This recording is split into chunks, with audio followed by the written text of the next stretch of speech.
ہم اعتبار کریں. تو اوورسیز پاکستانی اس سلسلے میں بڑا حساس ہے. دو اور چیزیں میں آپ سے کہنا چاہتا ہوں بیفور کلوزنگ اپ. جب میں وزٹ کرتا تھا سیکرٹری جنرل امریکہ، یورپ اور انگلینڈ اور مختلف ممالک میں، تو میں لوگوں سے یہ کہتا تھا کہ دیکھیں، ایک تو یہ کہ آپ فنڈز بھیجتے ہیں، پاکستان جو کماتے ہیں وہ بھیجتے ہیں، یہاں اپنے خاندان کے لیے بھیجتے ہیں، یہ بڑا اچھا کرتے ہیں، یہ پاکستان کی ضرورت ہے. آپ جانتے ہیں ٹریڈ گیپ جو ہے اس کو، یہ اگر $20 بلین پر منتھ نہیں آئے تو وہ ٹریڈ گیپ بہت بڑھ جاتا ہے. مگر دوسری بات میں آپ سے یہ کہنا چاہتا ہوں کہ ہمیں آپ کے سکل سیٹس کی ضرورت ہے. یہ بڑی اپیل ہے میری آپ سے. آپ نے نظام دیکھا ہے، فنکشنل نظام دیکھا ہے باہر کی دنیا میں. ہم یہ چاہتے ہیں کہ وہ فنکشنل نظام آپ پاکستان کی مدد کریں اس فنکشنل نظام کو اسٹیبلش کرنے میں. جو سکل سیٹس آپ نے ایکوائر کیا ہے، مثال کے طور پر جو چائنیز ڈائسپورا تھا اس نے چائنا کی ری میکنگ کے اندر بڑا حصہ لیا. جو انڈین ڈائسپورا ہے وہ انڈیا کی ری میکنگ میں بڑا حصہ لے رہا ہے. تو ہم سمجھتے یہ ہیں، میری آپ سے اپیل یہ ہے کہ جو آپ نے سیکھا وہ سکل سیٹس یہاں لگائیں. پھر تیسری بات یہ کہ وہ سکل سیٹس کے اعتبار سے آپ کو ریوارڈ بھی ملے گا. یہ ایسی جگہ ہے جو میں باہر ہمیشہ لوگوں کو کہتا تھا کہ تم اپنا علم کا نلکا اگر اس سمندر میں کھولو گے جو مغرب کا ہے تو وہاں پتہ نہیں چلتا، مگر یہاں تم اس زمین پر جس میں قطرہ قطرہ اہمیت رکھتا ہے وہاں پر آ کر اپنے علم کا نلکا کھولو گے تو لوگ یہاں پر بڑی دعائیں دیں گے. پھر ایک اور چیز میں آپ سے گزارش کرنا چاہتا ہوں، دیکھو یہ زندگی جتنی بھی لمبی ہے آپ کسی مقصد سے آپ کا یہاں آنا اور اس میں پارٹیسپیٹ کرنا یہ بتاتا ہے کہ آپ کا ذہنی لگاؤ ہے اس بات سے کہ پاکستان کے حالات بہتر ہوں. اب دنیا چھوٹی ہوگی. میں تو 2008-9 کی آپ کو باتیں بتاتا ہوں جو یو کے میں اور امریکہ میں کہتا تھا کہ دنیا چھوٹی ہو گئی ہے. آپ جہاں رہتے ہیں اس علاقے کی مالکی کریں، وہاں مینٹورنگ کریں یوتھ کی، وہاں کے کار خیر کے اندر حصہ لیں، وہاں کے سکولوں کی فکر کر لیں. اور یہ زیادہ مشکل کام نہیں ہے، جتنا آپ کر سکتے ہیں. میں تو اس سے زیادہ کہہ بھی نہیں رہا ہوں کہ آپ سارا وقت اس میں گزار دیں. میں تو صرف اتنا کہہ رہا ہوں کہ وہاں پر اس کی فلاح کے اندر آپ حصہ لیں. اور آخری بات یہ کہ وہاں رہ کر آپ وہاں کے پولیٹیکل انڈرسٹینڈنگ آف پاکستان کے اندر اپنا رول پلے کیجئے. ہم نے بڑی کلیئرٹی کے ساتھ ایز اے سیکرٹری جنرل، پہلا ایک زمانہ تھا کہ جی کسی کو پیسے، پارٹی کو پیسے دینے تو اس کو دے دیا کہ بھائی $2000 پاکستانی روپیز میں دے دینا.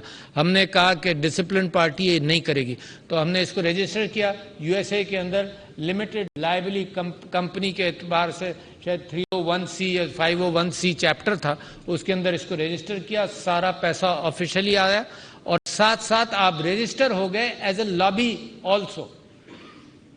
اگر آپ رجسٹر ہو جائیں as a lobby in the U S تو اس کا مطلب یہ ہے کہ پھر آپ لابی بھی کر سکتے ہیں سینیٹرز کے ساتھ اور کانگریس مین کے ساتھ، کیونکہ انٹرنیشنل ریلیشنز میں پاکستان کی لابیز، آپ وہاں کی سیاست میں حصہ لیں، وہاں کے الیکشنز کے اندر آپ حصہ لیں، وہاں پر لابی کریں پاکستان کے متعلق. اور وہاں تو سسٹم بڑا ڈیولپڈ اور اچھا ہے.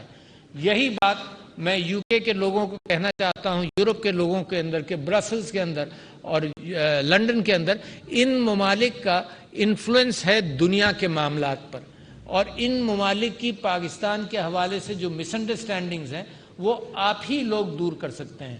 اور پاکستان کے ساتھ ایک بہت بڑی سازش ہوئی ہے کہ دہشت گردی کے حوالے سے کشمیر کے مقدمے کو کمزور کیا گیا، پاکستان کو گندا کیا گیا. تو میں آپ لوگوں سے بڑی کلیئرٹی کے ساتھ ایک درخواست کر سکتا ہوں اس پلیٹ فارم پر کھڑے ہو کر بھی، وہ یہ کہ جو ہمارے ساتھ ظلم ہوا ہے، جو ہمارے پڑوسی نے ہمارے ساتھ دشمنی دکھائی ہے، اور جو پاکستان کی حقیقت ہے، تو آپ کے دو کام ہیں. اور یہ سارے ایمبیسڈرز کو بھی میں کہتا ہوں کہ پاکستان کا نام اونچا کرنا، پاکستان کی حقیقت دنیا کو بتانا، اور انڈیا کی دنیا کو حقیقت بتانا کہ یہ ہے اصل انڈیا. اور اس وقت اگر آپ دیکھ رہے ہیں تو انڈین جو باہر ہیں وہ شرمندہ ہیں جس اعتبار سے وہاں پر مسلمانوں کے اعتبار کی طرف جینوسائیڈ کا رخ کر رہے ہیں. تو your political role in international politics is as important as your role for Pakistan. تو آپ تو بڑی اچھی جگہ پر ہیں، وہاں بھی کر سکتے ہیں، یہاں بھی کر سکتے ہیں.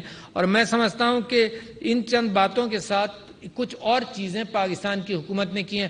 پہلے تو آپ کو یہ بتاؤں کہ آپ کو فیڈرل گورنمنٹ کے جتنے اداروں یا جتنے منسٹریز کے ساتھ کوئی شکایات ہوں تو ایک ادارہ پریزیڈنٹ کے نیچے ہے, دیٹ از کالڈ دا امبڈسمین.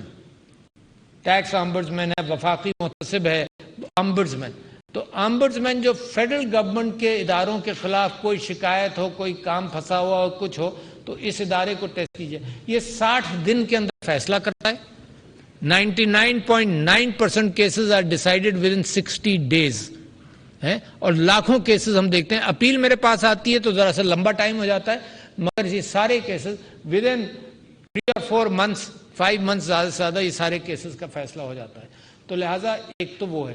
دوسرے یہ کہ اب اس بات کو بھی اپروچ کیا گیا ہے کہ آپ کے لیے خاص کورٹس بن جائیں, کیونکہ پرائم منسٹر صاحب کو, آپ کو یاد ہوگا, پرائم منسٹر صاحب اپنی تقریروں میں اس بات کا ذکر کرتے تھے کہ ایک میرے رشتہ دار کا پلاٹ تھا, تو وہ جب آیا 10-15 سال بعد تو اس نے دیکھا جی وہاں تو بلڈنگ بھی بنی ہوئی ہے کسی اور کی.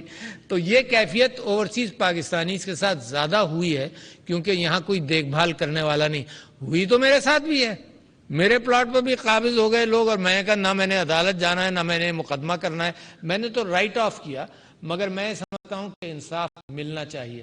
یہی آپ کا انوالومنٹ روشن ڈیجیٹل اکاؤنٹس کے حوالے سے, تو ساری پارٹیسپیشن پاکستان کے اندر یہ حکومت ایز آف ڈوئنگ بزنس کر رہی ہے. اور میں آپ کو یہ بتا دوں کہ مثال کے طور پر میں ہر مہینے ہمارے سلیکان ویلی کے آئی ٹی ڈائسپورا کے ساتھ بیٹھتا ہوں رات کو 8 بجے سے, کبھی 9-10 بج جاتے ہیں, کبھی 11 بج جاتے ہیں, اور یہاں پر منسٹرز بیٹھتے ہیں, اور ہر چیز کو وہاں سے ایمبیسڈر بیٹھتے ہیں, اور وہاں سے جو ہمارے $500 ملین پلس کا ڈائسپورا ہے وہ سب بیٹھتا ہے کہ پاکستان کو آئی ٹی کے اندر کہاں لے جائیں.